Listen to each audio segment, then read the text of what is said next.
Hey everyone, this is week 5 in our Human Growth and Lifespan Development class, and this week we're going to be focusing on the developmental period of adolescence, which goes from about age 13 to 19. Many of the physical and psychological changes of this period begin a few years earlier, from about 9 to 12, or the preteen or tween years, so we'll cover some of that period as well.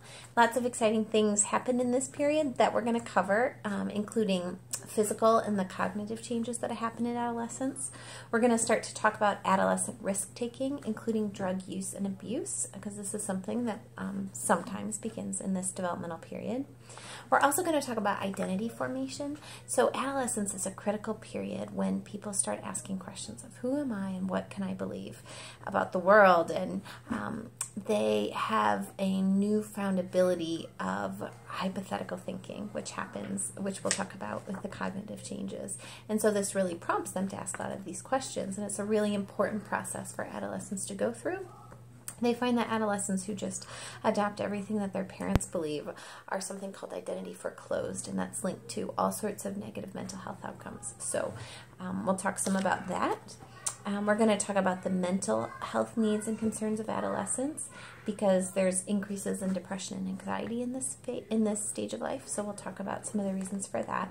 And the last thing we'll talk about is relationships in adolescence, because relationships with parents, relationships with friends, they both have significant impact on how adolescents are doing. So we'll go through some of those things in the material you're going to read this week. For the rest of the video, what I decided to focus on this week is the topic of adolescent work. This is a new microsystem for adolescents. Most adolescents don't work before the age of about 13, 14. Many adolescents like to take their newfound freedoms and independence and decide to get a job. Currently, about 80% of all adolescents have a part-time job before graduating high school. Is this a good thing or a bad thing? What does the research have to say? That's what we're going to be talking about. Adolescent work is on the rise, and it also depends what age of adolescence we're talking about. So whereas 35% of 16 and 17-year-olds worked in the 1980s, today they find about 80% of high school students work in the 21st century. So that's a big change from about 30 years earlier. The average high school sophomore works about 15 hours a week, whereas the average high school senior works about 20 hours a week. Considering that the average school day runs for about 6 hours, this means that adolescents are busy in structured activities for about 50 hours a week. What exactly do adolescents do for work? So let's first just lay the playing field of description, find out what adolescents are doing. The type of work adolescents do depends on how old they are. So for example, in 8th grade, many youth have worked for pay, but these jobs tend to be more informal in nature. For example, the neighborhood boy will mow lawns, or a neighborhood girl might babysit. After about age 16, youth transition to more diverse range of jobs and work intensities. In other words, they work more hours. Researchers named Greenberger and Steinberg found that the kinds of work that adolescents do can be divided into 5 categories. So the most common is food service. Number 2 is retail. Number 3 is clerical work. Number 4 is manual labor. And then the 5th is skilled labor. Most employed American high school students have jobs that involve restaurant work, including being a server, a cook, a busboy, or a hostess. Teenagers typically spend more time working on weekends and during the summer than on weekdays and during the school year. Some of what adolescents do vary on where they live, so they find differences based on region of the country.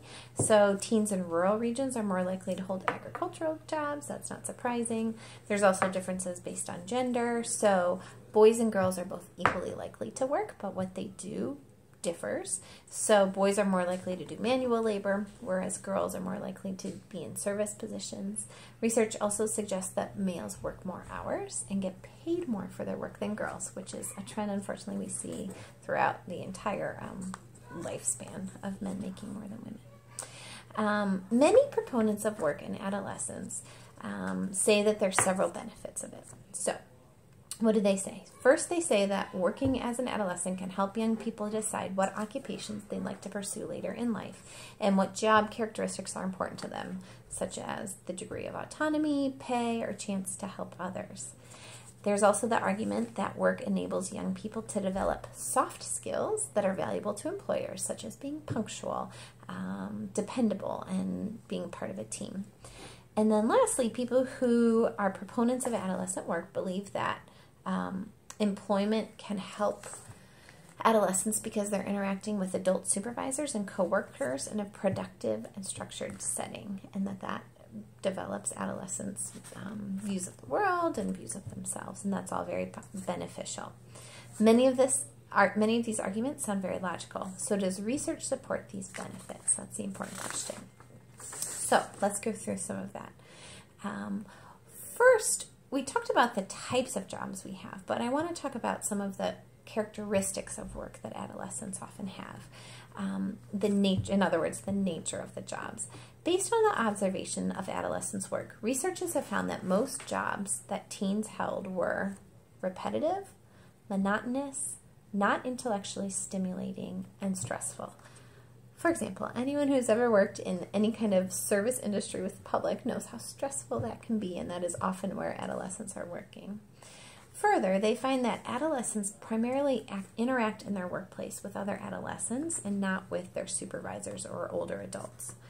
Very few jobs that adolescents have allow them to be independent, autonomous, make decisions, or use skills that they have learned in school. And finally, they find that teens typically receive very little feedback from supervisors. On averages, adolescents do not report that they have a close relationship with their supervisor at work. So that doesn't lay a very good picture of adolescent work. One of the things that's really interesting in this research, though, is if you ask adolescents if they like their work, most of them report that they do. And why is that? So this one researcher named Mortimer looked at the reasons that adolescents say that they like their job. So, for example, 85% of adolescents said that their work helped them be more responsible. 61% said it helped them manage money. 83% said it helped them develop social skills, work ethic, independence, time management, all sorts of great things. So as Mortimer says, still, it is remarkable, given the widespread characterization of the jobs available to young people as menial or bad jobs, how positive young workers are when they are asked to comment on the qualities of their work. So that's a quote from that researcher. Does this mean that teenage work is a positive thing? And what I would say is not necessarily. So even though adolescents report many positive aspects of working, further research has brought in to question whether the cost of the work outweighs the benefits of it. So what have we found with respect to links of work and adolescent well-being? This is kind of the so what question that really helps us understand how to evaluate adolescent work. First, psychological functioning is something that researchers have looked at. And they find that the more adolescent works, the more they are to struggle with anxiety and depression. Now, this is not a causation, right? It's hard in research to be able to determine cause. It's a correlation. And we know correlation does not mean causation. But here's a quote I'll read from a 17-year-old high school senior who worked about 20 to 30 hours a week as a busboy. He said, "I need to work because I need money for car insurance and the prom. I like being involved in everything, but sometimes I feel really overloaded with my job and schoolwork and baseball and committees, and I just need to take time to chill out." So that you can see how, if that is how he's feeling, how that is then associated with higher levels of anxiety and depression. I don't know if you hear all my kids in the background, but let me just point out that they are all back there, and I'm doing this mom and work thing just like many of you are. Okay, number 2, physical health. Work also affects sleep patterns of youth who work more than 10 hours a week. So those who work more than 10 hours a week, sleep declines.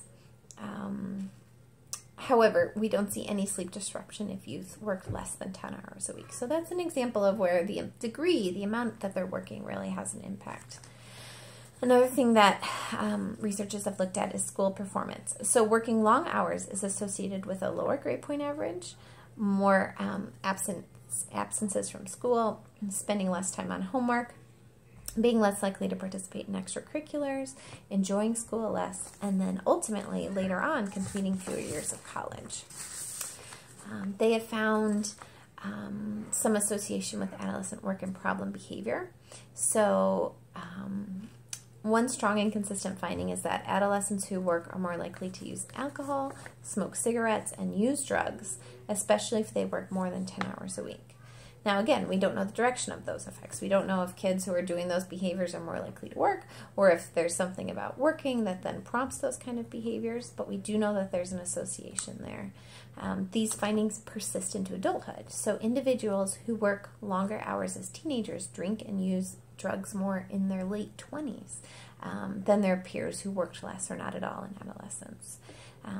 The last thing that they've looked at that I'm going to highlight is something called occupational deviance. And this is something I wouldn't have initially thought of, but is, I think, pretty striking in this conversation about adolescent work.